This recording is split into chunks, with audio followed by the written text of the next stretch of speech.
जी Nepal HD television अब तपाईँ सँगसँगै।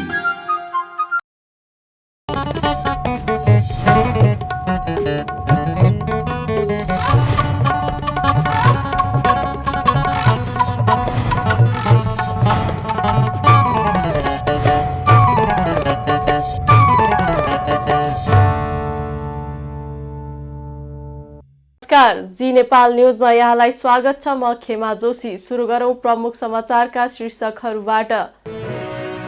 राष्ट्रिय सभाद्वारा अख्तियार दुरुपयोग अनुसन्धान आयोग तेस्रो संशोधन विधेयक 2076 सर्वसम्मतले पारित। अर्को बैठक यही चैत्र 30 गते बस्ने तय। अर्थतन्त्रमा देखिएका समस्या समाधानका लागि गम्भीर कदम चाल्न जरुरी रहेको प्रधानमन्त्री दाहालको भनाई। सरकार निजी क्षेत्रसँग सहकार्य गर्न प्रतिबद्ध रहेको उल्लेख। कामको औचित्य पुष्टि हुने गरी समन्वय गर्न काठमाडौँ महानगरलाई गृहमन्त्री श्रेष्ठको आग्रह। मुलुकका उपलब्धिलाई उल्ट्याउन खोज्ने प्रयास भए सह्य नहुने जिकिर। अमेरिकाको फ्लोरिडामा गोली लागेर एक बालक सहित 3 को मृत्यु। गोली प्रहार गर्ने व्यक्ति प्रहरी कारबाहीमा मारिए। र ए डिभिजन लिग अन्तर्गत पुलिसद्वारा फ्रेन्च क्लब 3-1 गोल अन्तरले पराजित। चर्च बोइज र एपीएफ बराबरीमा रोकिए। अब समाचार विस्तारमा। राष्ट्रिय सभाको बैठकले अख्तियार दुरुपयोग अनुसन्धान आयोग तेस्रो संशोधन विधेयक 2076 सर्वसम्मतले पारित गरेको छ। सोमबार बसेको बैठकले प्रधानमन्त्री पुष्पकमल दाहाल प्रचण्डको तर्फबाट कृषि तथा पशुपन्छी मन्त्री डाक्टर बेदुराम भुसालले प्रस्तुत गर्नुभएको उक्त विधेयकलाई सर्वसम्मत पारित गरिएको हो।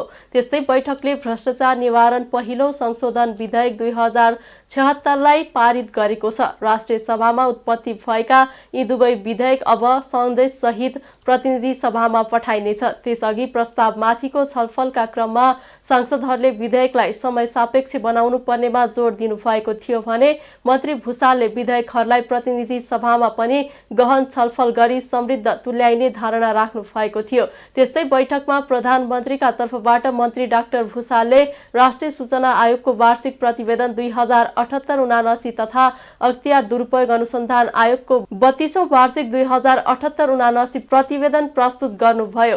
राष्ट्रिय सभाको अर्को बैठक यही चैत्र 30 गते बिहिबार बोलाइएको छ। प्रधानमन्त्री पुष्पकमल दाहाल प्रचण्डले अर्थतन्त्रमा देखिएका समस्या समाधानका लागि गम्भीर कदम चाल्न जरुरी रहेको बताउनु भएको छ।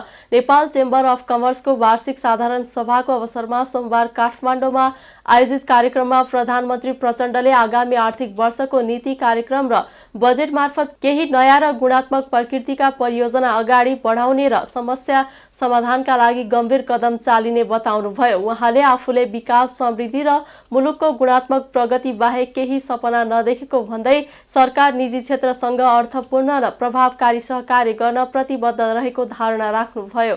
उहाँले पूर्वाधार निर्माण, औद्योगिक क्षेत्रको विकास, कृषिको आधुनिकीकरण गर्ने जस्ता विषयमा अझै बढी ध्यान पुर्याउन जरुरी रहेको बताउनुभयो। चुनौतीपूर्ण अवस्थामा रहेको अर्थतन्त्रमा सुधार ल्याउन निजी क्षेत्रसँग सहकार्य गर्ने, निजी क्षेत्र मैत्री आर्थिक एवं मौद्रिक नीतिमा पहल गर्ने महत्त्वपूर्ण निर्णय आफूले यस अघि नै गरेको भन्दै उहाँले आफू व्यवसाय, वित्तीय संस्थाका प्रतिनिधि र आर्थिक क्षेत्रसँग सरोकार राख्ने सबैसँग निरन्तर छलफलमा रहेको जानकारी दिनुभयो। गठन भएको सरकारले मन्त्री परिषदको पहिलो बैठकबाट नै चुनौतीपूर्ण अवस्थामा रहेको अर्थतन्त्रमा सुधार ल्याउन निजी क्षेत्रसँग सहकार्य गर्ने, निजी क्षेत्र मैत्री आर्थिक एवं मौद्रिक नीतिमा पहल गर्ने महत्त्वपूर्ण निर्णय गरेको थियो। त्यस यता व्यवसायी, वित्तीय संस्थाका प्रतिनिधि र आर्थिक क्षेत्रसँग सरोकार राख्ने सबैसँग अन्तर्क्रिया मैले गरिरहेको छु। देशको अर्थतन्त्र सङ्कटबाट सुधारतर्फ उन्मुख हुनुमा सरकारका प्रयासहरूको पनि महत्त्वपूर्ण भूमिका छ। अर्थतन्त्रका आधारभूत सूचकहरू प्रारम्भिक रूपमा सकारात्मक देखिएका छन्। म एउटा कुरा केही स्पष्ट गर्न चाहन्छु भने गएको 100 दिनमा कम्तीमा पनि अर्थतन्त्रमा केही सकारात्मक सङ्केतहरू छन्। जसरी भन्ने गरिएको छ सङ्कट छ भनेर अलि बढी नै भन्ने गरिएको छ, त्यस्तो स्थिति देशको अर्थतन्त्रको होइन। विदेशी मुद्राको सञ्चितको हिसाबले हामी 10 महिनाभन्दा बढीलाई पुग्ने सञ्चित हामीसँग छ। यो साँच्चै एउटा सकारात्मक र उत्साहवर्धक स्थिति नै हो। राजस्व सङ्कलनमा पक्कै पनि चुनौती छन्, तर गएको 3 महिनाको रेकर्ड हेर्ने हो भने हामी बिस्तारै त्यसमा पनि प्रगतितिर अगाडि बढिरहेका छौँ। धेरै चिन्ता गर्नुपर्ने स्थिति छैन। चोरी पैसारी रोक्नेदेखि चाहिँ अन्य सबै उपायहरू अवलम्बन गरिएको छ। अर्थतन्त्रमा जस्तो ब्याङ्क ब्याज दर घटाउने बारेमा मैले राष्ट्र ब्याङ्क अनि अर्थ मन्त्रालय, प्रधानमन्त्री कार्यालयको बिचमा लगातार बैठक गरेको छु। निजी क्षेत्रसँग पनि लगातार सहकार्य भइरहेको छ। बिस्तारै ब्याङ्कको ब्याज दर घट्ने क्रमतिर जाँदैछ। आजै पनि यो कार्यक्रम सकिने बित्तिकै मैले राष्ट्र ब्याङ्क, अर्थ मन्त्रालय, प्रधानमन्त्री र केही निजी क्षेत्रका व्यवसायीहरूसँग अन्तर्क्रिया राखेको छु र यो बारेमा के गर्न सकिन्छ भन्ने बारेमा गम्भीर प्रयास भइरहेको छ र मलाई विश्वास छ आउने दिनमा यसमा हामी प्रगति गर्नेछौँ। हामी एउटा अठोट लिएर अगाडि बढेका छौँ। हाम्रो पहिला पोहोर साल जस्तो एउटा आतङ्क जस्तो बनाउने स्थिति भनिने गरिन्थ्यो, अहिले त्यो स्थिति चाहिँ छैन। तर यसो भन्नुको अर्थ सबै समस्या समाधान भयो, अब ढुक्क भयो हुन्छ भन्ने चाहिँ होइन। अहिले पनि अर्थतन्त्रमा जटिलताहरू छन्। हामीले केही गम्भीर प्रयास गर्नुपर्ने आवश्यकता छ र सरकार त्यो दिशामा र प्रधानमन्त्रीको हैसियतले मैले एउटा सङ्कल्प, आउने नीति कार्यक्रम र बजेट परम्परागत नहोस्, त्यो अलिकति गुणात्मक प्रकृतिको होस्, परिणाममुखी होस् र यसले सार्वजनिक र निजी क्षेत्रको सहकार्यलाई गुणात्मक रूपले नयाँ ठाउँमा उठाउन सकोस् र जनताले जे अपेक्षा गरेका छन् त्यो अपेक्षा सम्बोधनमा यसको प्रकृति पहिलाको भन्दा फरक होस्, नयाँ होस् भन्ने मैले सोचिरहेको छु र तपाईँहरू निजी क्षेत्रसँग सम्बन्धित सङ्घ संस्था र प्रतिनिधि र नेताहरूको मैले अलि बढी नै सहयोगको अपेक्षा गरेको छु। किनकि तपाईँहरूको सहयोग बिना हामीले देशमा आर्थिक समृद्धि, रोजगारी सृष्टि र जे जनताको अपेक्षा छ त्यसलाई पुरा गर्न सम्भव छैन। म त्यसको निम्ति पनि तपाईँहरूसँग गम्भीर अपिल गर्न चाहन्छु। अहिले सरकार निजी क्षेत्रसँग अर्थपूर्ण र प्रभावकारी सहकार्य गर्न सङ्कल्पबद्ध छ। यस्तो सधैँ भेटिँदैन। त्यस्तै अर्थमन्त्री डाक्टर प्रकाश शरण महतले ऋण नै तिर्न सक्दैनौँ भन्ने अभियानलाई राज्यले स्वीकार गर्न नसक्ने भन्दै ब्याज दरका समस्यामा समाधान खोज्नुपर्ने बताउनुभयो।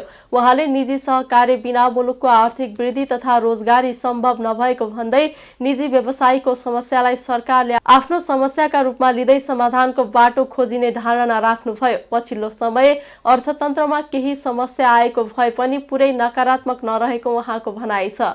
क्षेत्र भनेको हाम्रो चाहिँ साझेदार राज्य र निजी क्षेत्रको साझेदारीमा मात्रै हामीले अर्थतन्त्रलाई चाहिँ अगाडि बढाउन सक्छौँ।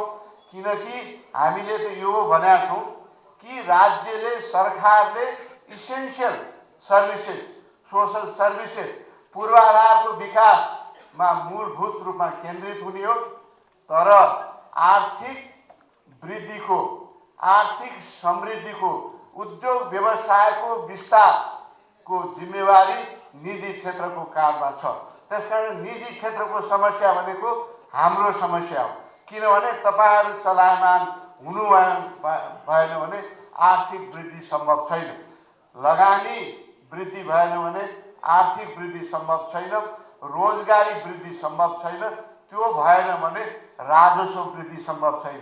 राजस्व वृद्धि सम्भव भएन भने हामीले चाहेको जस्तो क्षेत्रमा हामी लगानी गर्न सक्दैनौँ। जसरी हामी चाहिँ अब गरिबी दरलाई घटाउने कुरा गरिराखेका छौँ, साक्षरता दर, हेल्थ सर्भिसको पहुँचलाई गुणस्तर बनाउने कुरा गरिराखेका छौँ, त्यो चाहिँ रिसोर्समा निर्भर गर्छ। रिसोर्स छैन भनेदेखि तपाईँले गर्छु भन्दैमा केही पनि हुनेवाला छैन। ऋण ल्याएको छ, अब ऋणै तिर्नु पर्दैन भन्ने अभियान चलाइरहेका छन्। त्यो कुनै पनि हालतमा राज्यले त्यसलाई चाहिँ सहन सक्दैन। हो, जहाँ समस्या छ, ब्याज दरको समस्या भयो, अप्ठ्यारो पर्यो, समयमै ऋण फिर्ता गर्न, ब्याज फिर्ता गर्न समस्या पर्यो, त्यसमा हामीले राहत दिनुपर्छ।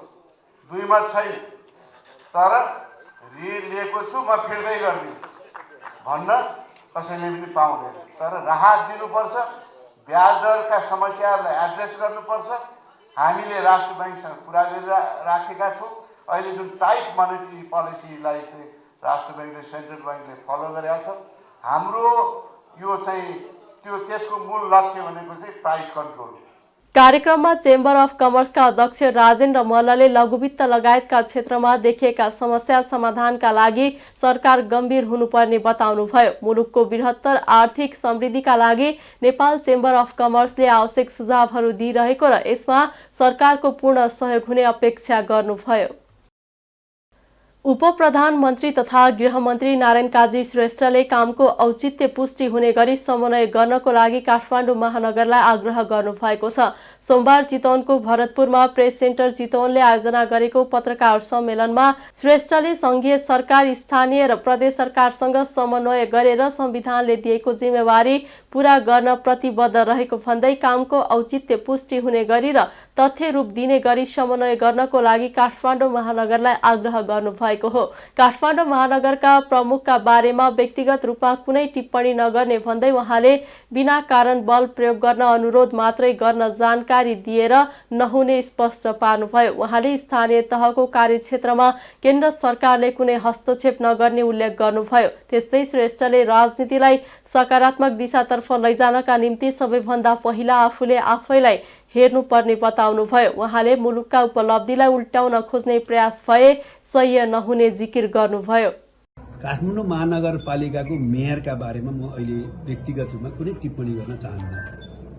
तर कुरो के हो भने संघीय सरकार, प्रदेश सरकार र स्थानीय सरकारसँग समन्वय गरेर संविधानले दिएको जिम्मेवारीलाई पूरा गर्न मद्दत गर्न प्रतिबद्ध छ। तर त्यसो भनेको अर्थ चाहिँ स्थानीय सरकार वा प्रदेश सरकारले म यसो गर्छु भन्ने अनि त्यसपछि बल प्रयोग गर्न चाहिँ अनुरोध मात्रै गर्ने जानकारी दिएर त हुँदैन। यो बारेमा मैले महानगरपालिकाका प्रमुखज्यूलाई प्रश्न भनेको छु। काठमाडौँ महानगरपालिकालाई तपाईँले गर्न खोजेको कामको औचित्य पुष्टि हुने गरी, तथ्यहरू दिने गरी अलिकति एउटा निष्कर्षमा त पुग्नु पर्यो नि, होइन? तपाईँ आफैले मात्रै गर्न सक्ने कुनै काम छ भने तपाईँको कार्यक्षेत्रभित्र हामी केही हस्तक्षेप गर्दैनौँ। तर तपाईँले संघीय सरकार वा प्रदेश सरकारको कुनै संलग्नता वा सहयोग चाहिएको छ भने त त्यो कुरा चाहिँ हामीले गर्ने प्रक्रिया अगाडि बढ्दाखेरि त्यो तथ्यसम्मत छ, यो ठिक छ भन्ने कुरा हामी कन्भिन्स हुने गरी तपाईँले तथ्य त राख्नु पर्यो नि त। त्यो प्रक्रियामा मात्रै हामीले चाहिँ उहाँसँग अपेक्षा गर्ने हो। अरू उहाँले नै गर्ने काम उहाँले गर्नुहुन्छ, ठिक छ। हामीले सहयोग गर्ने कुरामा चाहिँ हामीले सहयोग गर्ने औचित्य पुष्टि गर्ने गरी उहाँले तथ्यहरू दिनुपर्छ र त्यसबारेमा चाहिँ अलिकति समय लिएर सुविचारित स्टेप चाल्नुपर्छ भन्ने मात्रै हाम्रो कुरा हो। नेपालको राजनीतिलाई हामीले सकारात्मक दिशातिर लैजानका निम्ति सबभन्दा पहिले आफैले आफूलाई हेर्नुपर्छ। अरूको निम्ति चाहिँ ठुल्ठुलो कुरा गरिदिने, आफूलाई नहेर्ने, आफ्नो सन्दर्भमा सबैले प्रश्न देखेका कुरा पनि त्यो चाहिँ छुट पाउनु पर्ने र चाहिँ अर्काको निम्ति चाहिँ बोल्ने प्रवृत्ति जो सुकैको होस् नेपालको राजनीतिमा जो देखा पर्छ यसलाई चाहिँ हामीले सच्याउनुपर्छ। तपाईँहरूको पनि सहयोग चाहिएको छ। त्यसैले मैले त भनिदिएको छु राजनीति सफा गर्ने आन्दोलन चाहिएको छ नि।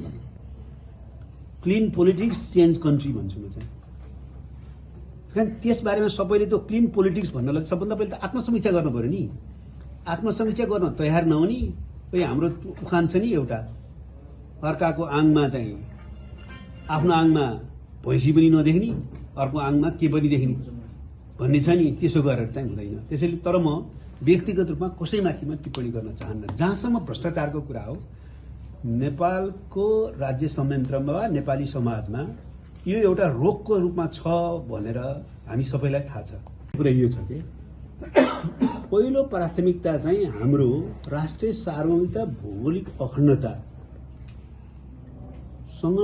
यसको रक्षामा हाम्रो प्रमुख ध्यान जान्छ। जस्तो हाम्रो गृह मन्त्रालयले नै सीमा सुरक्षा हेर्नुपर्छ, भौगोलिक अखण्डताका समस्या चाहिँ हामीले त्यसमा कसरी रक्षा गर्ने भनेर ध्यान दिनुपर्छ, कहीँ अतिक्रमण हुन नपाओस् भनेर ध्यान दिनुपर्छ, होइन? र राष्ट्रिय सुरक्षा सीमाको मात्रै कुरा होइन, यहाँ कुनै पनि कोणबाट राष्ट्रको सार्वभौमिकता र हित विरुद्ध कुनै पनि गतिविधि कुनै पनि रूपमा देशभित्र हुन नपाओस् भनेर अत्यन्तै गम्भीरतापूर्वक हामीले ध्यान दिनुपर्ने जरुरी छ। पहिलो प्रायोरिटी गृह मन्त्रालयले त्यसमा राखेको छ। उहाँले नागरिकताका कतिपय विषयमा राष्ट्रिय सहमति आवश्यक रहेको भन्दै सबै दलहरूसँग छलफल गरेर समस्याको समाधान खोजिने धारणा राख्नुभयो। नेपाली कांग्रेसका महामन्त्री गगन कुमार थापाले स्थानीय तह र केन्द्र सरकारको टकराव सधैँका लागि अन्त्य गर्न सरकारको ध्यानाकर्षण गराउनु भएको छ। सोमबार बसेको प्रतिनिधि सभा बैठकमा थापाले विभिन्न विषयमा प्रदेश संघ र स्थानीय सरकार बीच समन्वयको अभाव रहेको भन्दै संघले नै अन्तर्सम्बन्ध कायम गरी स्थानीय तह र केन्द्र सरकारको टकराव सधैँका लागि अन्त्य गर्न सरकारको ध्यानाकर्षण गराउनु भएको हो। उहाँले अहिले काठमाडौँ महानगर र सिंहदरबार बीच टसल सुरु भएको जस्तो देखिएकाले काठमाडौँ महानगरसँग कुरा गरेर अहिले उठेको विषयमा समाधान खोज्न सुझाव दिनुभयो। थापाले प्रधानमन्त्री नेतृत्वको अन्तर प्रदेश परिषद बस्न नसक्नु र राष्ट्रिय समन्वय परिषदले पूर्णता पाउन नसक्दा समस्या देखिएको जिकिर गर्नुभयो। संघले आफ्नो दायित्व पूरा नगरेसम्म स्थानीय तहसँग प्रश्न गर्न नमिल्ने उहाँको भनाइ छ। बागदरबार र सिंहदरबार बीच टकराउ देखिएको छ। काठमाडौँ महानगरपालिकाले फोहोर नउठाउने भनेको छ। एउटा निर्वाचित जनप्रतिनिधि स्थानीय सरकारको प्रमुखले आफ्नो असहमति प्रकट गर्दै गर्दा अत्यावश्यक सेवा अवरोध गरेर आफ्नो माग सुनवाई गराउने शैली, प्रयोग भएको भाषा, लवज यो ठिक वा बेठिक यसका बारेमा बहस हुन सक्ला, बहस गरौँला यथोचित समयमा यो विषयमा प्रवेश पनि गरौँला। तर अहिलेलाई म सम्माननीय प्रधानमन्त्रीलाई आग्रह गर्न चाहन्छु, कुनै विलम्ब नगरिकन, कुनै आग्रह नगरिकन काठमाडौँ महानगरपालिकासँग छलफल गरियोस्, संवाद गरियोस्। जुन विषय अहिले सल्टाउनु पर्ने हो सल्टाइयोस्, जुन विषयमा समझदारी कायम गर्नुपर्ने हो समझदारी कायम गरियोस्, जायज मागहरू पुरा गरियोस् र हामी काठमाडौँका जनप्रतिनिधिहरूलाई पनि यो प्रक्रियामा सम्मिलित गराइयोस्। तर विषय काठमाडौँ र अहिलेसँग मात्र सम्बन्धित छैन। अहिले हामी सिंहदरबार गयौँ भने हामी थुप्रै पालिकाका प्रमुखहरू त्यहाँ अहिले यत्रतत्र हामी हल्लिरहेको देख्छौँ। प्रशासकीय प्रमुख माग्न आउनुभएको छ, कोही सर्व रोक्न आउनुभएको छ, कोही सर्व गराउन आउनुभएको छ। शिक्षाको काम, स्वास्थ्यको काम लिएर सबै काठमाडौँ आएर थोप्रिनुपर्ने अवस्था आएको छ। सरकारले कतिपय ठाउँमा 2 महिना मात्र बाँकी हुँदै गर्दाखेरि बजेट बनाउने बेलामा कैयौँ प्रमुखहरूको सर्व गरेको छ। निजामती ऐन, शिक्षा ऐन, स्वास्थ्य ऐन हामीले गर्नुपर्ने कामहरू समयमा गरेका छैनौँ। यो संविधानले 3 तहको सरकार भन्छ र कोअपरेटिभ फेडरलिजमको मान्यताको आधारमा चल्नुपर्ने भन्छ सम्माननीय सभामुख महोदय। तर यो मर्मलाई हामीले आत्मसात गरेका छैनौँ। फोहोर व्यवस्थापनदेखि यातायात, पूर्वाधार लगायतका शिक्षा, स्वास्थ्य कैयन विषयहरूमा प्रदेश सङ्घ र स्थानीय सरकार, कतिपय ठाउँमा स्थानीय सरकारहरूको बिचमा समन्वय भयो भने मात्रै यथोचित परिणाम प्राप्त हुन सक्दछ। तर यो हुन सकिरहेको छैन। यसमा सङ्घको सरकारले प्रोएक्टिभ रोल गर्नुपर्ने हो। तर सङ्घको सरकारले प्रोएक्टिभ रोल गरेको छ कि छैन भन्ने कुराको लागि प्रमाण यतिले पुग्छ कि 3 तहको सरकारको बिचमा अन्तर्सम्बन्ध कायम गर्नको लागि संविधान र कानुनले भन्छ अन्तर प्रदेश परिषद, राष्ट्रिय समन्वय परिषद, विषयगत समिति लगायतका यी सबै समितिहरू, संयन्त्रहरू सक्रिय रहनुपर्छ।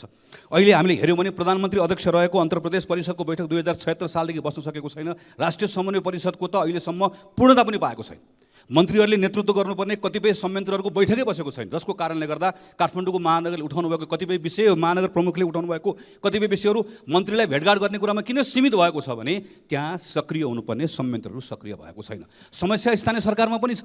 स्थानीय पालिकाहरूले गर्नुपर्ने कतिपय कामहरू गरेका छैनन्। तर सङ्घको सरकारले गर्नुपर्ने यी कामहरू, बनाउनुपर्ने कानुनहरू बनाइदियो, दिनुपर्ने स्रोतहरू दियो, गर्नुपर्ने निर्णयहरू सही समयमा गर्यो भने त्यो बेलामा स्थानीय सरकार र प्रदेश सरकारलाई पनि तिमीले आफूले प्राप्त गरेको अधिकार अनुसार तिमीले गर्नुपर्ने कामहरू सही समयमा सही काम गर्यो कि गरेनौ, तिम्रो नियत ठिक छ कि छैन भनेर प्रश्न गर्न पाइन्थ्यो। तर जबसम्म सङ्घको सरकार यो काम गर्दैन त्यो बेलामा स्थानीय सरकारले प्रश्न गर्ने हामीसँग नैतिक अधिकार रहँदैन। त्यसैले सम्माननीय सभामुख महोदय मार्फत म आग्रह गर्न चाहन्छु, काठमाडौँ महानगरपालिकासँग देखिएको टकरावलाई सम्बोधन गर्नका निम्ति आजै सम्माननीय प्रधानमन्त्रीजीले पहल कदमी लिएर काठमाडौँ महानगरपालिकासँग संवाद गरियोस्, यो विषय टुङ्ग्याइयोस्। तर सँगसँगै यो विषय एकपल्ट टुङ्गियो भनेर यसलाई खाली नराखियोस्, यतिकै नछोडियोस्। यो सँगसँगै खास गरिकन सङ्घको सरकारले गर्नुपर्ने, बनाउनुपर्ने कानुन संशोधन ल्याइयोस्। हामी काम गर्न तयार छौँ।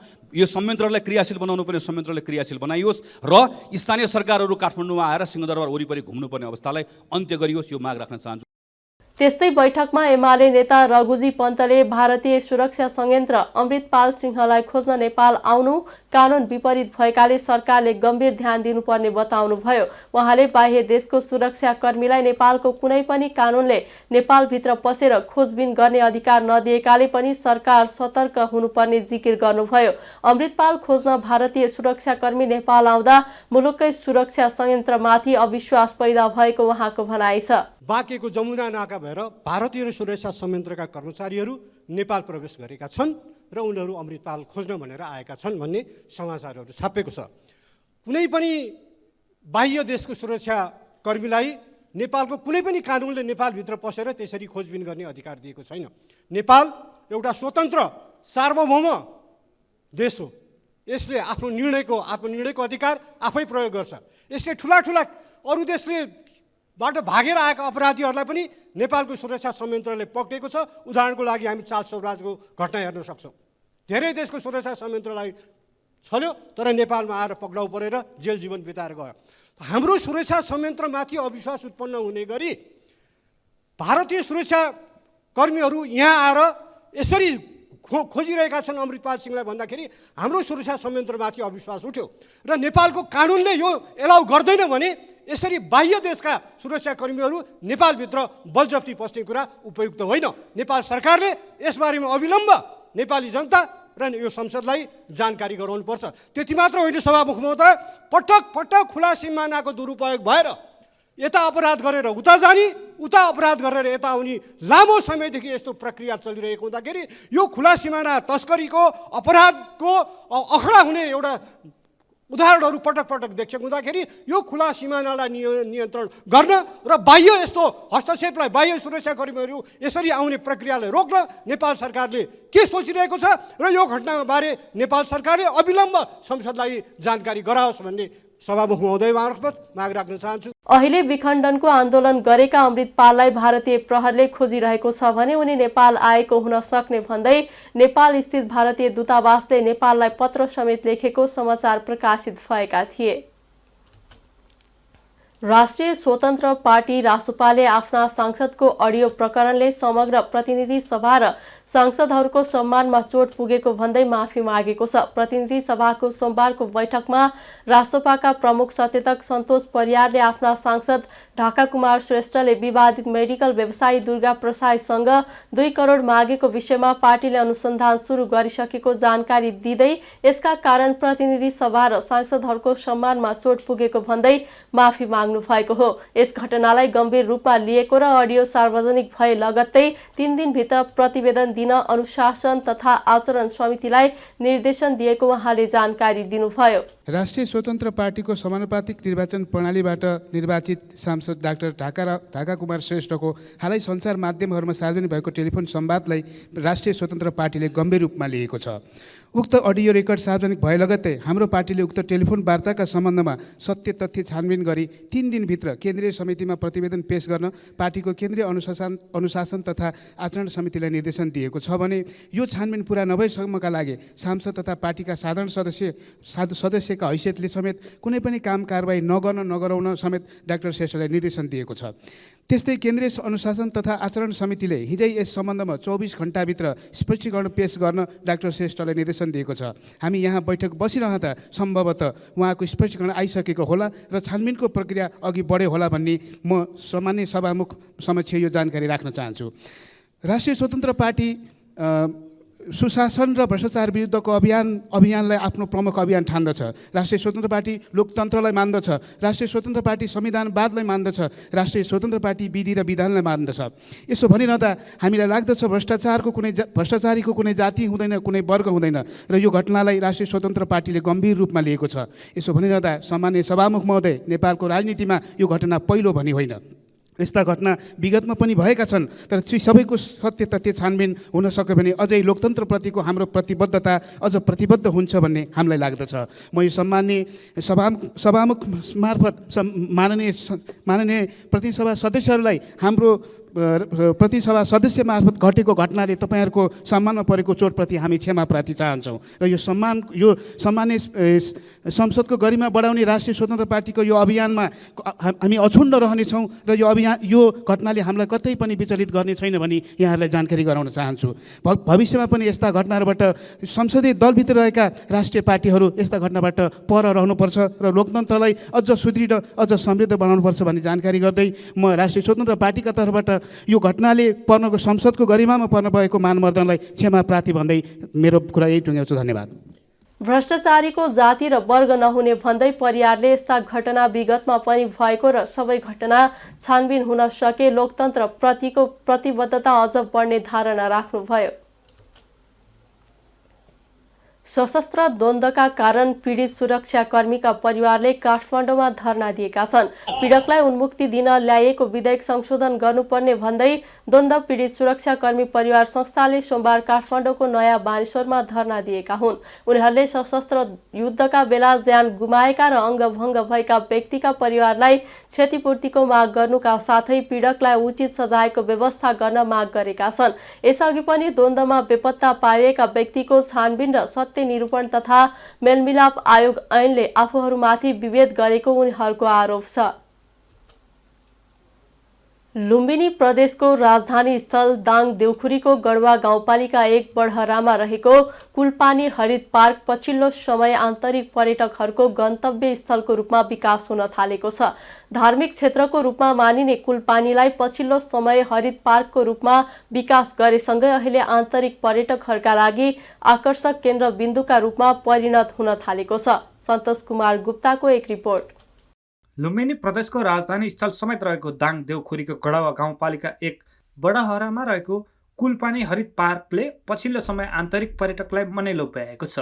अहिले उक्त पार्कमा घुम्न, पिकनिक खान, टिकटक बनाउन र फोटो खिच्न दाङ देउखुरी सहित छिमेकी जिल्ला प्युठान, अर्घाखाँची, बाँके, बर्दिया, कपिलवस्तु र रूपन्देही लगायतका जिल्लाहरूबाट दैनिक जसो सयौंको संख्यामा आन्तरिक पर्यटकहरू आउने गरेका छन्। पार्कमा आउने जो कोही पनि त्यहाँ बनेका संरचना तथा आकृतिहरूसँग आकर्षित बनेका छन्। घुम्न आउने पर्यटकहरू उक्त पार्कको प्रशंसा गर्नुका साथै पार्कको आवश्यक सुधार र आवश्यक विकासका बारेमा समेत सुझाव दिने गर्दछन्। फोटोहरू भिडियोहरू देखिरहेको थिएँ, रमाइलो लाग्यो, एकदमै राम्रो रहेछ।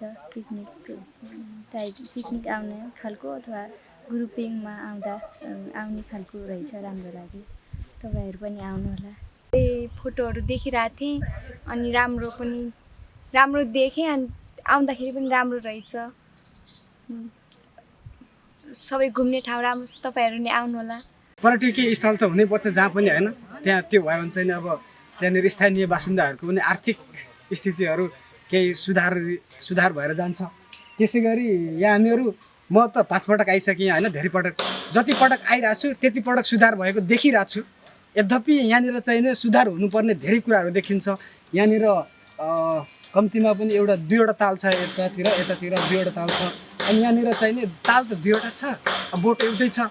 त्यो पनि एकदम अलि के भन्छ अरे, त्यो अलि हडतलास जस्तो बोर्ड देखिरहेको छ, होइन? त्यसमा चाहिँ नि पर्यटकहरूलाई पनि यहाँनिर अलिक जोखिम रिस्क छ हेल्थको। अब त्यो होइन, त्यसो भएको हुनाले यहाँ हाम्रो स्थानीय सरकारले, होइन, गाउँपालिकाको सरकारले हुन्छ कि प्रदेश सरकारले हुन्छ कि केन्द्रीय सरकारले हुन्छ, यो ठाउँलाई चाहिँ नि अझै सुधार गर्दै गयो भने चाहिँ नि यहाँ हाम्रो गढवा गाउँपालिकाको जति पनि स्थानीय बासिन्दाहरू हुनुहुन्छ त्यहाँहरूलाई चाहिँ नि एकदम आर्थिक स्थिति चाहिँ नि एकदम राम्रो होला, सुधारिएर जाला भन्ने हामीलाई लागेको छ। र त्यहाँनिर चाहिँ नि यता जे होस् सुन्दर नै छ, यसलाई अझै राम्रो सुधार्दै जाने हो भने एकदम राम्रो हुन्छ। फर्स्ट टाइम नै आएको, तर मलाई निकै रमाइलो लाग्यो। यहाँका प्रतिमाहरू देखेर, यहाँका शिलालेखहरू, विभिन्न प्रकारका मन्दिरहरू देखेर मलाई एकदम रमाइलो लाग्यो। यहाँ अझै नै सुधार गर्नुपर्ने जस्तो पनि छ। यहाँको प्रदेश सरकार, स्थानीय सरकार तथा वाडाहरूले यस ठाउँलाई विभिन्न बजेटहरूद्वारा यसलाई केही अझै राम्रो गराउन सकिन्छ, अझै पर्यटकीय बनाउन सकिन्छ भन्ने धारणा मैले पनि बोकेको छु। यस्तो राम्रो लेखताल छ, अब यसमा ढुङ्गाको व्यवस्था राम्रो गराउनु पर्यो जस्तो, होइन? अनि जस्तो अब यहाँ छन् त छ, तर दुबोहरू होइन हुन्छ नि त, अब हरियाली गराउनु पर्यो। जङ्गलहरूलाई अब नयाँ बोटहरू बनाएर बोटहरूलाई टक्क पेन्टहरू गरेर नयाँ सुधार ल्याउनु पर्यो भन्ने चाहिँ मलाई लागिरहेको छ। अहिले उक्त कुलपानी पार्कमा 2वटा ताल, 3वटा पिकनिक स्पट, 3वटा विभिन्न देवदेवताको मूर्ति, बाघ, भालु, घोडा, मृग, खरायो, विभिन्न चराचुरुङ्गीको आकृति रहेका छन्। त्यस्तै पार्कमा काठबाट निर्माण गरिएको प्रवेश गेट, काठबाट निर्माण गरिएको सिँढी, काठबाट निर्माण गरिएको भ्यू टावर र विभिन्न प्रजातिका फुलहरूको बगैँचा समेत रहेको छ। त्यहाँ रहेका शिव मन्दिरहरूमा विभिन्न दर्शनार्थीहरूले पूजाआजा गर्नुका साथै वर्षेनी दर्जनौं जोडीहरूले विवाह समेत गर्दै आएका छन्। विक्रम सम्वत 2070 सालमा कुलपानी सामुदायिक वन उपभोक्ता समूह बडहराको साधारण सभाले उक्त कुलपानी धार्मिक पर्यटन क्षेत्रलाई पार्कको रूपमा विकास गर्दै लैजाने निर्णय अनुसार पार्कमा पहिलो चरणमा 2वटा मन्दिर निर्माण गर्ने र डिभिजन वन कार्यालय लहमीको सहयोगमा ताल बनाउने काम भइरहेको अवस्थामा ताल खन्ने क्रममा निस्केको माटोलाई देवीको मन्दिर नजिक ठुम्का बनाउँदै जाँदा स्थानीय युवाहरूले यसलाई पार्कको रूपमा विकास गर्न सकिने सोच र सक्रियताका आधारमा 2077 सालको लकडाउनमा स्थानीय उपभोक्ताहरूको सक्रियता र केही व्यवसायहरूको सहयोगमा पार्क निर्माणको सुरुवात गरिएको कुलपानी सामुदायिक वन उपभोक्ता समूहका अध्यक्ष नवराज शर्माले बताउनुभयो। अहिले पार्कको संरक्षण, संवर्धन तथा विकासका लागि स्थानीय सरकार तथा वन कार्यालयले समेत बजेट व्यवस्था गर्न थालेको छ। वन समूहले पार्कमा आउने पर्यटकहरूसँग पिकनिक स्पट, भाँडाकुँडा, दाउरा र डुङ्गा प्रयोग बापत न्यूनतम शुल्क लिने गरेको छ। उक्त शुल्कबाट उठेको रकम त्यही पार्क सुधार तथा थप मर्मतमै खर्च गर्ने गरेको वन समूहले जनाएको छ। प्रभावित भएको थियो त्यो टाइमबाट हामीले स्टार्ट गरेको यो पार्कलाई, अनि त्यस पछाडि यसमा व्यक्तिहरूको सहयोग प्लस अब वन डिभिजनको अलिकति मात्र सहयोग भएको थियो। अनि पालिकाबाट हाम्रो अहिले भर्खरै यो जुन नयाँ गेट निर्माण हुँदैछ सर, यो पालिकाकै बजेटबाट निर्माण हुँदैछ। अनि त्यो गेट, काठको गेट हाम्रो अगाडि बन्दैछ, त्यो पनि पालिकाकै बजेटबाट बन्दैछ सर। हजुरहरूको पनि साथ सपोर्ट चाहिन्छ, यसको अलिकति व्यापक हजुरहरूले प्रसार गरिदिनु भयो भने चाहिँ अलिकति हामीलाई पनि सपोर्ट हुन्छ कि भन्ने। यो कुलपानी सामुदायिक वन उपभोक्ता समूहले पर्यटनमा आधारित रहेर एउटा पार्क निर्माण गर्ने भनेर हामी सामुदायिक वनका 77 सालदेखिकै साधारण सभाबाट छलफल गर्ने प्रक्रियामा अगाडि गर्दै जाँदा हामी पहिले धार्मिक पर्यटनलाई अगाडि बढाउने सोचका साथ अगाडि बढेर यो यहाँनिर भइरहेको शिव मन्दिर, त्यसपछि गएर त्यहाँ माथि भइरहेको देवीको मन्दिर बनाइरहने क्रममा हामीले त्यो डिभिजन वन कार्यालय लमैदाङको आर्थिक वर्ष 74-75 को बजेटमा सिमसार व्यवस्थापनका लागि त्यो पोखरी खन्नलाई हामीलाई बजेट परिसकेपछि हामीले त्यो पोखरी खनिरहँदा पोखरीबाट निक्लेको माटोले यो थुम्का बनायौँ। यो थुम्का बनाइसकेपछि यहाँ देखिरहेको अगाडिको देवीको मन्दिरको थुम्का बनायौँ। यो थुम्का बनाइसकेपछि यसले केही रूप ग्रहण गर्न खोजिरहेको अवस्था भयो। त्यसपछि यहाँका गाउँका भाइ, युवा भाइहरू 3-4 जना भाइहरूले यहाँ सामान्य रूपले पार्कको अवधारणा, यहाँ मान्छे हेर्न आउने गराउन सकिन्छ अङ्कल भन्ने खालको कुरा उहाँहरूले राख्नुभयो। त्यो भाइमध्ये यो मूर्तिकार भाइ भीम विक, त्यस्तै गरेर यहाँको एउटा कृषि पढ्ने भाइ हेमन्त जीसी, कृष्ण कुमार र विष्णु घिमिरे, यो 4 भाइले सुरुवात गरौँ यहाँ मान्छे आउन सक्ने गराउन सकिन्छ भन्ने कुरा भयो। र 77 सालमा जब लकडाउन लाग्यो सबै गाउँका तिनी युवा भाइहरू पनि खाली भइसकेपछि हामीले 77 सालदेखि यसलाई पार्कको रूपमा सुरुवात गऱ्यौँ। अहिले यो पार्कमा दैनिक सयौंको सङ्ख्यामा आन्तरिक पर्यटकहरू आउने गरेका छन्। यहाँ आउने पर्यटकहरूले तालमा रहेको डुङ्गा चढ्ने गरेका छन्। डुङ्गा चढेकाहरूबाट मात्रै समूहलाई दैनिक 1000 सम्मको आम्दानी हुने गरेको छ। शुक्रबार र शनिबार चाडपर्वका समयमा त्यहाँ भिडभाड नै हुने गर्दछ। भिडभाडका दिन समूहलाई डुङ्गा चढेको मात्र 2000 देखि 5000 सम्म आम्दानी हुने गरेको डुङ्गा चालक सुन्दर प्रसाद थारू कुमारले बताउनुभयो। डुङ्गामा पहिले थुप्रो आउँथे मान्छे होइन, अब शनिबार, शुक्रबार र शनिबार हुन्छन् मान्छे धेरै जसो 1000-1200, 2000 पनि हुन्छ कहिले कसो। अब तिहार पर्वमा मात्र अब 100, 200, 250 यस्तै, कहिले 50 रुपियाँ हुन्छ, कहिले 10-20 रुपियाँ पनि हुन्छ, त्यस्तै हो। मनमामा दिनभरि यहाँ बसिन्छ, 11 बजीतिर आउँछु, यहाँ बसिन्छ। अहिले उक्त कुलपानी पार्कको संरक्षण, समर्थन र विकासका लागि स्थानीय सरकारले समेत चासो देखाएको छ। कुलपानी पार्क गडावा गाउँपालिकाको मात्र नभई लुम्बिनी प्रदेशको समेत एउटा सम्भावना बोकेको पार्क भएको भन्दै गत वर्षदेखि बजेट विनियोजन गर्नेदेखि प्रदेश पूर्वाधार विकास प्राधिकरणसँग समन्वय गरी विस्तृत गुरु योजना बनाउने लगायतका काम गरिरहेको गाउँपालिका अध्यक्ष एम नारायण शर्मा विश्वासले बताउनुभयो। गडावा गाउँपालिका वडा नम्बर 1 मा रहेको यो जुन कुलपानी पर्यटकीय क्षेत्र छ, अब त्यो क्षेत्र पछिल्लो समयमा एउटा सम्भावनायुक्त पर्यटकीय क्षेत्रको रूपमा त्यो विकास भइरहेको छ। खास गरी सुरुवाती चरणमा स्थानीयवासीबाटै अब त्यहाँको सामुदायिक वनबाट त्यो खालको पहल कदमी भएर अहिले एउटा पर्यटकीय क्षेत्रको रूपमा त्यो विकास भइरहेको छ। र हामीले पालिकाको तर्फबाट पनि त्यो क्षेत्रलाई अब गडावा गाउँपालिकाको एउटा प्राथमिकताको क्षेत्र, पर्यटकीय क्षेत्रको रूपमा त्यसलाई हामीले अगाडि बढाउने भनेर त्यो निर्णय गरेका छौँ। र यो आर्थिक वर्षमा हामीले 8 लाख रुपियाँ त्यसको चाहिँ प्रवर्धनको लागि भनेर रकम विनियोजन भएर पनि त्यहाँ काम सुरु भइरहेको छ। र यो प्रदेश पूर्वाधार विकास प्राधिकरणसँग पनि समन्वय गरेर त्यहाँ चाहिँ डिपिआर लगायतको काम पनि अगाडि बढेको छ। गढुवा गाउँपालिकाको सन्दर्भमा हामीले त्यसलाई एउटा चाहिँ मुख्य पर्यटकीय क्षेत्रको रूपमा विकास गर्ने भनेर त्यसरी हामी चाहिँ अगाडि बढेका छौँ। यस्तै उक्त कुलपानी पार्कको संरक्षण, सम्वर्धन र विकासका लागि प्रदेश सरकारले समेत चासो दिएको छ। कुलपानी पार्क लुम्बिनी प्रदेशको एउटा उत्कृष्ट सम्भावना बोकेको पर्यटकीय क्षेत्र भएको भन्दै आउने आर्थिक वर्षदेखि आवश्यक बजेटको व्यवस्था गर्ने लुम्बिनी प्रदेशका उद्योग, पर्यटन तथा यातायात व्यवस्था मन्त्री जानकी प्रसाद यादवले बताउनुभयो। उहाँले लुम्बिनी प्रदेशलाई पर्यटनबाट समृद्ध प्रदेश र आत्मनिर्भर बनाउने योजना रहेको भन्दै आफ्नो कार्यकालमा कुलपानी पार्कलाई पर्यटकीय क्षेत्रको रूपमा विकास गर्ने बताउनुभयो। कुलपानी पार्कमा बनेका संरचना र त्यहाँको वातावरणले पर्यटनको एउटा महत्त्वपूर्ण गन्तव्य स्थल बन्नेमा आफू विश्वस्त रहेको मन्त्री यादवको भनाइ छ। लुम्बिनी प्रदेशलाई पर्यटनबाट लुम्बिनी प्रदेशलाई समृद्ध प्रदेश, आत्मनिर्भर प्रदेश बनाउने एउटा सानो योजनामा मैले कुलपानीलाई पनि देखेँ र कुलपानी एउटा आफैमा विशेष महत्त्व राख्ने ठाउँ रहेको छ।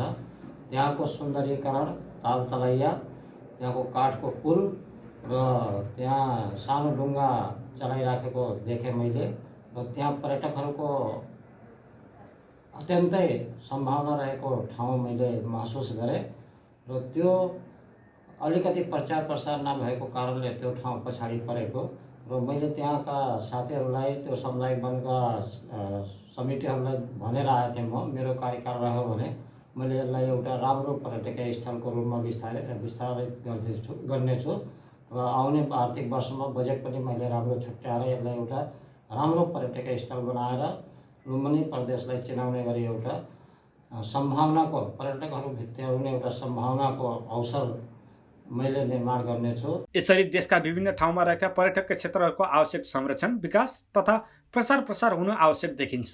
सरकारले पर्यटन क्षेत्रलाई प्रमुख प्राथमिकतामा राखेर विकास गर्न सक्ने हो भने आन्तरिक तथा बाह्य पर्यटकहरूबाट नै देशलाई आर्थिक रूपमा आत्मनिर्भर बनाउन सकिन्छ।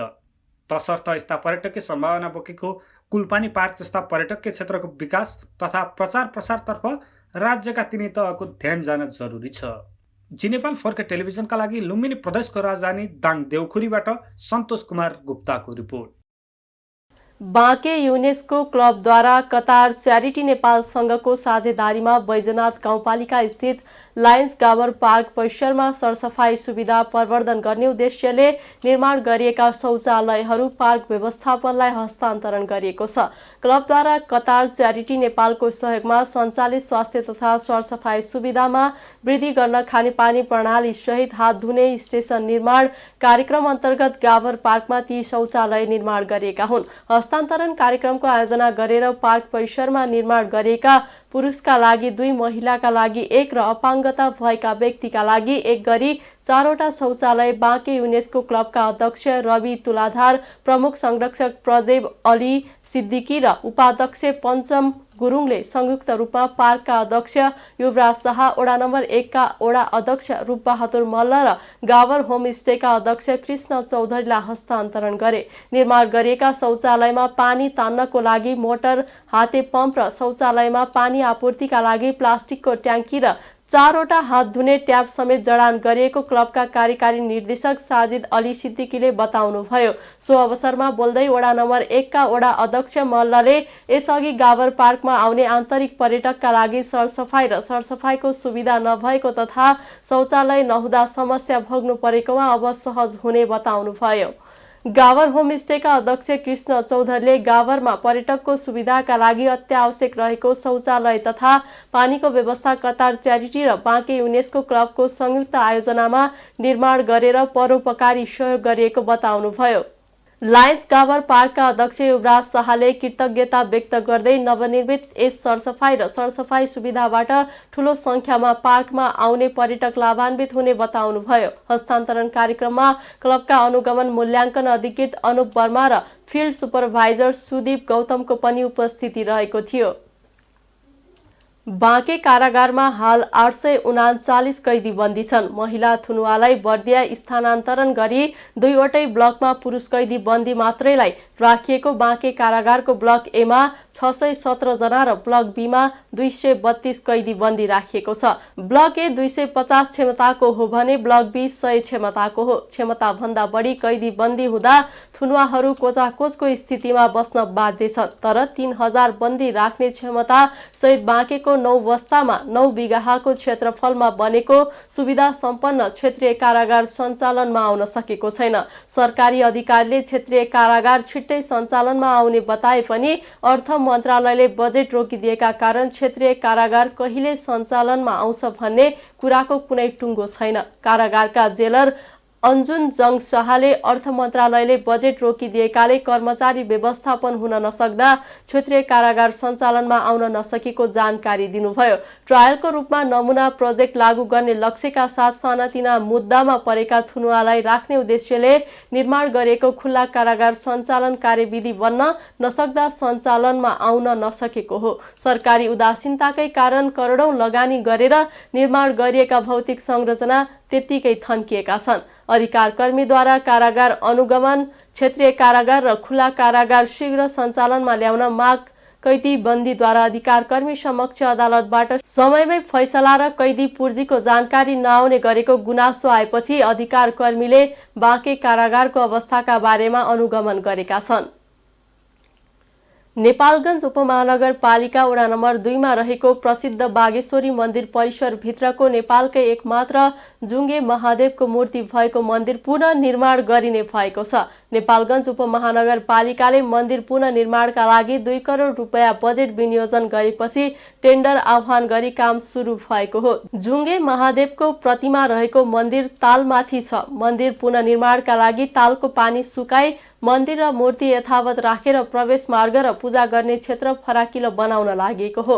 नेपालगञ्ज उपमहानगरपालिकाका प्रमुख प्रशान्त विष्टले 1 वर्षभित्र निर्माण सम्पन्न हुने गरी काम सुरु गरेको जानकारी दिनुभयो। मन्दिरसम्म पुग्नका लागि वर्षौं पहिले बनाएको प्रवेश मार्ग जीर्ण भएपछि उपमहानगरपालिकाले नयाँ निर्माण गर्न लागेको हो। प्रसिद्ध बागेश्वरी मन्दिर परिसर भित्रको तालको बीच भागमा रहेको जुङ्गे महादेवको मूर्ति रहेको मन्दिर भक्तजनको रोजाइमा पर्ने गरेको छ। जीर्ण र साँघुरो प्रवेश मार्ग रहेका कारण शिवरात्रि लगायतका विभिन्न चाडपर्वको समयमा भक्तजनहरूको भिड हुने समयमा दुर्घटनाको जोखिम रहने गरेकोमा नयाँ निर्माण भएपछि भक्तजनलाई सहजता हुने भएको छ। नेपालगञ्ज उपमहानगरपालिकाले ई-रिक्सा दर्ताका लागि 15 दिनको समय दिने भएको छ। उपमहानगरपालिकाले नगरभित्र सञ्चालन भइरहेका ई-रिक्साहरूको अभिलेखीकरण र व्यवस्थापनका लागि अब अन्तिम पटक 15 दिनको समय सीमा तोकेर दर्ता गर्नका लागि आह्वान गर्ने भएको हो। नेपालगञ्ज उपमहानगरपालिकाको आयोजनामा आइतबार सरकारवालाहरूबीच जिल्ला प्रशासन कार्यालयमा भएको बैठकबाट ई-रिक्साहरूलाई दर्ता प्रक्रियामा ल्याई प्रभावकारी नियमन गर्ने निर्णय भएको हो। ई-रिक्साहरूको रेकर्ड राखेर नियमन गर्ने, जथाभावी गरिने, पार्किङलाई व्यवस्थित बनाउने, उचित भाडा दर कायम गरी कार्यान्वयन गर्ने, रुट छुट्याउने लगायतका विषयमा छलफल भएको प्रमुख प्रशासकीय अधिकृत शिवप्रसाद रिजालले बताउनुभयो। नगरपालिकाबाट उपमहानगरपालिकामा स्तर उन्नति हुँदा जोडिएका साबिकका गाविसमा यसअघि दर्ता भएका ई-रिक्सालाई पनि पुनः दर्ता गर्ने, तर अन्य पालिकामा दर्ता भएकालाई भने सूचीकृत नगरिने भएको छ। ई-रिक्सा दर्ता स्थानीय तहमै हुने भएको छ। नेपालगञ्ज उपमहानगरपालिकाका राजस्व शाखा प्रमुख वीरबहादुर थापाले हालसम्म 1900 ई-रिक्सा मात्र दर्ता भएको बताउनुभयो। दर्ताका लागि पटक पटक सार्वजनिक आह्वान गरे पनि ठूलो संख्याका रिक्साहरू दर्ता बिनै चलिरहेका छन्। नगरमा 12-13 हजार रिक्सा सञ्चालनमा रहेको अनुमान छ। निजी प्रयोजनका लागि भनेर किनिएका रिक्सा पनि सार्वजनिक साधनका रूपमा प्रयोग गर्दा व्यतिथि अझ बढेको भन्दै सरकारवालाहरूले प्रभावकारी नियमन र व्यवस्थापनमा जोड दिएका छन्। प्रमुख जिल्ला अधिकारी विपिन आचार्यले केही दिन यता ई-रिक्सा प्रालीहरूले टिकटमा जथाभावी गरिरहेको बढी भाडा लिइरहेको, जमुनाहा क्षेत्रको पार्किङ क्षेत्रलाई व्यवस्थित बनाउन नसकेको गुनासो आइरहेको भन्दै कुनै एकजना व्यक्तिले पनि गुनासो गर्ने ठाउँ नराख्ने गरी काम गर्न ई-रिक्सा प्रणालीका प्रतिनिधिहरूलाई निर्देशन दिनुभयो। नेपालगञ्जका वरिष्ठ अधिवक्ता सुनिल कुमार श्रेष्ठको संयोजकत्वमा लुम्बिनी प्रदेश स्तरीय नागरिकताको अधिकार सञ्जाल गठन गरिएको छ। लुम्बिनी प्रदेशको विभिन्न जिल्लामा रहेर पहिचानको अधिकारका लागि वकालत गर्दै आएका कानुन व्यवसायी र अधिकार कर्मीहरूले संविधान जारी भएको 7 वर्ष बढी भइसक्दा समेत नेपाल नागरिकता ऐन 2063मा संविधान अनुरूप संशोधनहरू हुन नसकेको जनाउँदै कानुनी पहिचानको अधिकार सुनिश्चितताका लागि लैङ्गिक र वंशीय अधिकार सहितको नागरिकता विधेयक पास गर्न विज्ञप्ति मार्फत माग समेत गरेका छन्। महिला कानुन र विकास मञ्चको आयोजनामा नेपालगञ्जमा भएको पहिचानको अधिकारको लागि दक्षता अभिवृद्धि कार्यक्रममा उक्त सञ्जाल गठन गरिएको छ। सञ्जालका सदस्यहरूमा बाँकेका अधिवक्ताहरू विश्वजित तिवारी, सुनिता शर्मा र बलबहादुर चन्द चयन भएका छन् भने सञ्जालका सदस्य सचिवमा बाँकेकै अधिवक्ता वसन्त गौतमलाई तोकिएको छ। यस्तै नागरिकताको अधिकार सञ्जालमा बर्दियाका लक्ष्मी नेपाल, दिवाकर शर्मा खनाल र हिमा सुनार, दाङका बिनु श्रेष्ठ, गोमा महरा, किरण पौडेल र रश्मि पाण्डे धिताल रहेका छन्। सञ्जालमा प्युठानका माधवा सुवेदी, गुल्मीका दिवाकर शर्मा, रूपन्देहीका नागेन्द्र प्रसाद भूषाल, सुनिल कुमार त्रिपाठी, मङ्गला पाण्डे, सञ्जिता पौडेल छन्। सञ्जालमा आबद्ध अधिकार कर्मीहरूले कार्यक्रम पश्चात प्रेस विज्ञप्ति निकाल्दै कानुनी पहिचान स्थापित गर्ने, नागरिकता र जन्म दर्ताको अधिकार सुनिश्चितताको लागि संयुक्त रूपमा पैरवी र वकालतका अभियान सञ्चालन गर्ने जनाएका छन्। काठमाडौँपछि नागरिकताको सवाल नेपालगञ्जमा उठाउने गरिएको र अदालतले नागरिकता दिन भनेका कैयौं व्यक्तिले अहिलेसम्म पनि नागरिकता पाउन सकेका छैनन्। पर्सामा आइतबार प्रहरीले ठूलो परिमाणमा लागू औषध चरेस र गाँजा सहित 4 जनालाई पक्राउ गरेको छ। सुगौली गाउँपालिका वडा नम्बर 5 देवरियामा प्रदेशी राउत थारूको घरमा आइतबार साँझ प्रहरीले छापा मारेर चरेस र गाँजा सहित 3 जनालाई पक्राउ गरेको पर्साका प्रहरी उपरीक्षक कोमल शाहले जानकारी दिनुभयो। प्रहरीले खानतलासी गर्दा लुकाएर भण्डारण गरी राखिएको 118 केजी चरेस र 4 केजी गाँजा बरामद गरेको शाहले बताउनुभयो। चरेस र गाँजाको कारोबारमा संलग्न घरधनी 60 वर्षीय थारू मकवानपुरको रक्सीराङ गाउँपालिका वडा नम्बर 8 का 38 वर्षीय रमेश मोक्तान र मकवानपुरकै मनहरी गाउँपालिका वडा नम्बर 6 का 25 वर्षीय रोशन मोक्तानलाई पक्राउ पनि गरिएको शाहले जानकारी दिनुभयो। यस्तै आइतबार नै दिउँसो पर्साको ठोरी गाउँपालिका वडा नम्बर 2 हनुमान नगरबाट पनि गाँजा सहित 1 जनालाई प्रहरीले पक्राउ गरेको छ। लागू औषध चरेस र गाँजा सहित पक्राउ परेका 4 जनालाई जिल्ला प्रहरी कार्यालय पर्साको हिरासतमा राखेर थप अनुसन्धान भइरहेको प्रहरी नायब उपरीक्षक गिरीले जानकारी दिनुभयो। अब अर्थ समाचार। साताको कारोबारको दोस्रो दिन सोमबार शेयर बजार मापक नेक्से परिसूचक बढेको छ। आइतबारको तुलनामा नेप्से परिसूचक 5.54 अङ्कले बढेर 1844.04 बिन्दुमा पुगेको हो। सोमबार नेप्सेमा कुल 261 कम्पनीको 29,60,863 किता शेयर खरिद बिक्री हुँदा 91 करोड माथिको शेयर कारोबार भएको छ। सोमबार सबैभन्दा बढी कारोबार शिवम सिमेन्टको भएको छ। यस कम्पनीको 6 करोड 78,55,742 रुपैयाँ 50 पैसा बराबरको शेयर कारोबार भएको हो। यस्तै सोमबारको शेयर बजारमा Sanima middle Tamor hydro पावरको share मूल्यमा पोजिटिभ सर्किट लागेको छ।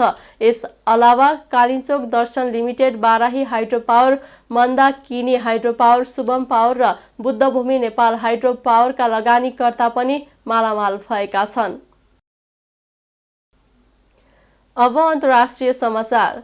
अमेरिकाको फ्लोरिडामा अज्ञात व्यक्तिले चलाएको गोली लागेर 1 बालक सहित 3 जनाको मृत्यु भएको छ।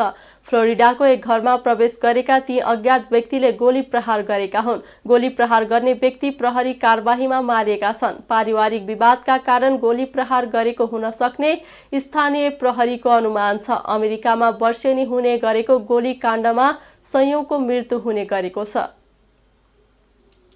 अब खेल समाचार। राजधानीमा जारी शहीद स्मारक ए डिभिजन लिग फुटबलमा चर्च बोइज युनाइटेड र एपीएफ क्लबले बराबरी खेल्दै अङ्क बाँडेका छन्। सोमबार त्रिपुरेश्वर स्थित दशरथ रङ्गशालामा भएको खेलमा चर्च बोइज र एपीएफले गोल रहित बराबरी खेलेका छन्। यस बराबरीसँगै चर्च बोइजले 7 खेलमा 13 अङ्क जोडेको छ। एपीएफले 7 खेलमा 11 अङ्क जोडेको छ। त्यस्तै सोमबार नै भएको खेलमा फ्रेन्ड्स क्लबलाई 3-1 गोल अन्तरले हराउँदै पुलिसले पहिलो जित निकालेको छ। 7 बाटो स्थित एन्फा कम्प्लेक्समा सोमबार फ्रेन्ड्स क्लबलाई 3-1 गोल अन्तरले हराउँदै पुलिसले पहिलो जित निकालेको हो। पुलिसको जितमा बुद्ध बल तामाङले 2 गोल गरे। विदेशी खेलाडी मोसेसले 1 गोल थपे। फ्रेन्ड्सका टोरिक जेब्रिनले 1 गोल फर्काए। जितसँगै पुलिसले 7 खेलमा 4 अङ्क जोडेको छ। फ्रेन्ड्सले पनि 7 खेलमा 4 अङ्क जोडेको छ। खेल समाचारसँगै हामी जी नेपाल न्युजको अन्त्यमा आइसकेका छौँ। जाँदै प्रमुख समाचारका शीर्षकहरू पुनः एकपटक। राष्ट्रिय सभाद्वारा अख्तियार दुरुपयोग अनुसन्धान आयोग तेस्रो संशोधन विधेयक 2076 सर्वसम्मतले पारित।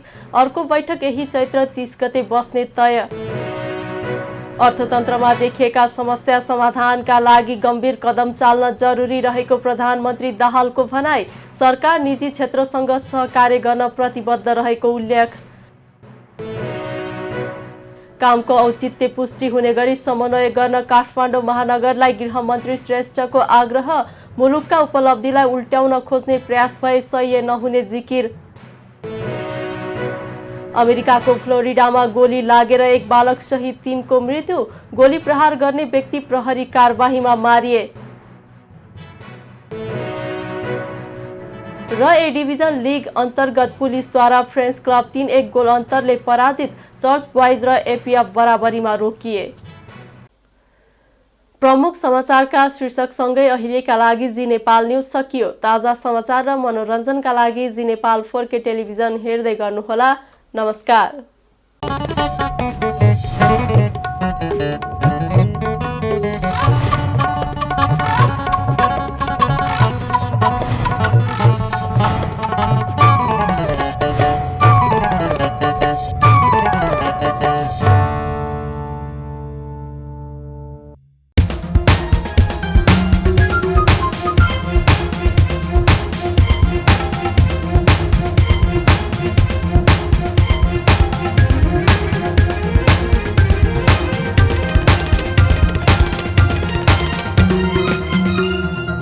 जी नेपाल HD टेलिभिजन अब तपाईँ सँगसँगै